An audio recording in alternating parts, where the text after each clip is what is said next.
Have you passed crab up in the grocery store and wondered how would you cook it? It's so good. I have two styles here. I have the king crab that has the knobs on it, and then I have snow crab, and this snow crab is extremely large. The difference between the two, well, price is a big factor, and also the king crab has a larger piece of meat in it. The snow crab has a smaller piece of meat in each of the segments, but they're both really delicious. So you're spending the money and you want to know how to cook it and not ruin it. Well, you really can't.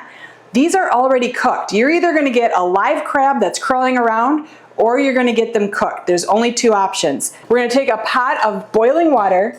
I'm going to stick a strainer at the bottom of it, and I'm going to place my crab legs inside. If they're frozen, we're going to cook them for about 7 to 10 minutes.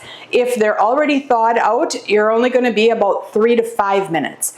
And what you're looking for is that crab leg to get that bright reddish orange color in the leg, and the meat will kind of get an opaque color. About 145 degrees, we're going to steam them for that short amount of time, and then you're going to serve them right away. They're excellent. You can serve them with butter. You can do it all sorts of ways. Are you ready to see this?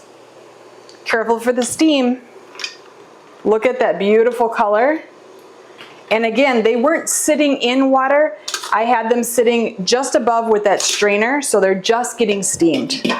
So let's crack into them.